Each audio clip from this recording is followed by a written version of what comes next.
warahmatullahi wabarakatuh. Perkenalkan, nama saya Raditya Narayuda dari jurusan Teknik Sipil. Pada kesempatan kali ini saya akan mempresentasikan makalah saya yang saya kerjakan di tugas besar 1 mata kuliah Bahasa Indonesia yang berjudul Pengaruh Bahasa Daerah dan Bahasa Asing terhadap Perkembangan Bahasa Indonesia. Nah, pertama-tama adalah latar belakang. Indonesia itu punya banyak banget bahasa daerah, dan di era globalisasi juga banyak bahasa asing yang masuk, khususnya Inggris.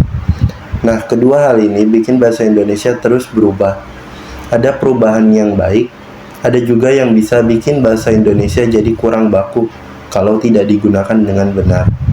Makanya penting buat dipelajari biar kita bisa tetap menjaga identitas bahasa Indonesia. Selanjutnya, rumusan masalah.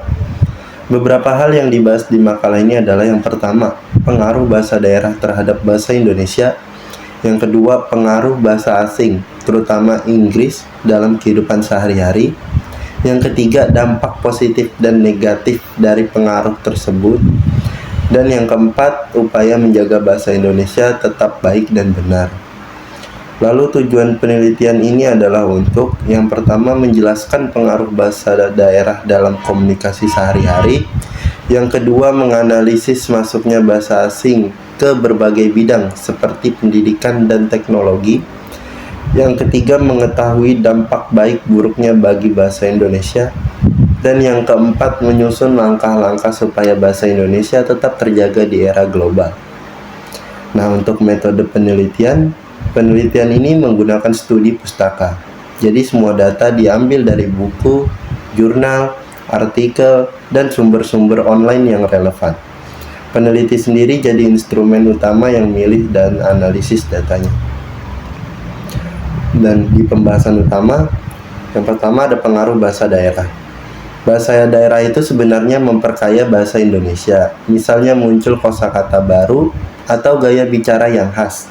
Tapi, kalau pengaruhnya terlalu kuat, kadang bikin orang jadi nggak pakai bahasa Indonesia yang baku. Dan yang kedua, pengaruh bahasa asing. Bahasa Inggris paling banyak pengaruhnya, karena dipakai di sekolah, pekerjaan, media sosial, dan teknologi. Banyak istilah Inggris akhirnya dipakai sehari-hari. Dampaknya, bahasa Indonesia jadi bercampur-campur. Terus selanjutnya ada dampak positif. Yang pertama itu kosakata bahasa Indonesia jadi makin beragam. Dan yang kedua, bahasa Indonesia jadi berkembang dan relevan di zaman modern. Dan yang ketiga, memudahkan kita berkomunikasi di ranah internasional. Ada juga dampak negatifnya. Yang pertama, banyak orang jadi lupa pakai bahasa Indonesia yang baik dan benar. Yang kedua, bahasa Indonesia jadi sering dicampur aduk sama istilah asing. Dan yang ketiga, ada potensi hilangnya ciri khas bahasa Indonesia kalau nggak dilestarikan. Selanjutnya untuk upaya pelestarian. Yang pertama, meningkatkan penggunaan bahasa Indonesia yang baik dan benar di sekolah, media, dan instansi. Yang kedua, membuat aturan dan pedoman bahasa yang konsisten.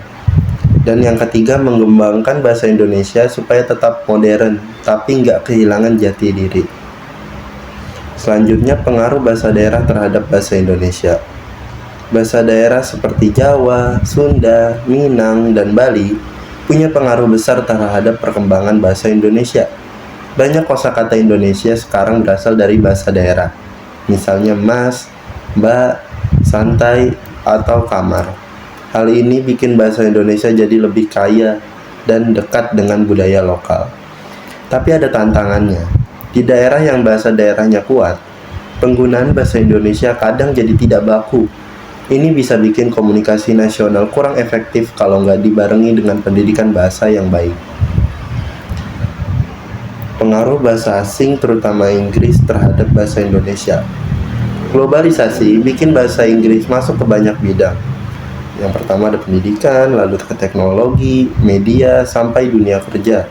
Banyak kosakata baru diserap, contohnya internet, presentation, update, deadline, dan lainnya. Pengaruh ini bikin bahasa Indonesia semakin modern dan mengikuti perkembangan zaman. Namun, penggunaan bahasa Inggris yang berlebihan dapat membuat masyarakat, terutama anak muda, lebih suka menggunakan istilah asing daripada bahasa Indonesia sendiri. Selanjutnya, dampak positif dan negatif pengaruh bahasa daerah dan bahasa asing.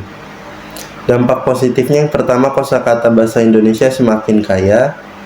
Yang kedua, mempermudah komunikasi lintas budaya, baik antar daerah maupun internasional. Yang ketiga, bahasa Indonesia jadi lebih fleksibel dan relevan dengan perkembangan zaman. Nah, untuk dampak negatifnya, yang pertama, muncul penyimpangan dari kaidah bahasa Indonesia baku. Yang kedua, generasi muda bisa mengalami language shift, lebih memilih bahasa asing. Yang ketiga, ragam bahasa daerah yang terlalu kuat dapat menghambat komunikasi nasional. Dan yang keempat, pengaruh asing berlebihan berisiko mengurangi identitas bahasa Indonesia. Nah, upaya mempertahankan kemurnian bahasa Indonesia. Beberapa langkah yang bisa dilakukan. Pendidikan formal harus memperkuat penggunaan bahasa Indonesia yang baik dan benar. Pemerintah menerapkan kebijakan seperti Undang-Undang Nomor 24 Tahun 2009 untuk mewajibkan penggunaan bahasa Indonesia di ruang publik. Badan bahasa pembuat program seperti BIPA dan kampanye Ayo Pakai Bahasa Indonesia, pengembangan kamus digital dan aplikasi penerjemah bahasa daerah ke bahasa Indonesia. Peran masyarakat membiasakan penggunaan bahasa Indonesia dalam kehidupan sehari-hari dan mengurangi penggunaan istilah asing yang sebenarnya punya padanan. Dengan berbagai upaya tersebut, bahasa Indonesia dapat tetap berkembang, tetap baku, namun tetap mampu menyesuaikan diri dengan perkembangan zaman. Kesimpulannya, bahasa Indonesia berkembang karena pengaruh bahasa daerah dan bahasa asing. Pengaruh ini memperkaya kosakata, tetapi juga menimbulkan resiko penyimpangan dan melemahnya identitas bahasa Indonesia.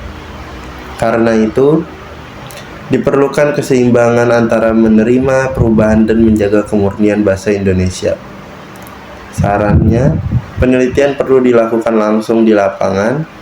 Pemerintah dan sekolah harus memperkuat program pelestarian bahasa, dan masyarakat, terutama generasi muda, perlu lebih sadar menggunakan bahasa Indonesia yang baik agar bahasa nasional tetap kuat di era global. Sekian presentasi saya. Wassalamualaikum warahmatullahi wabarakatuh.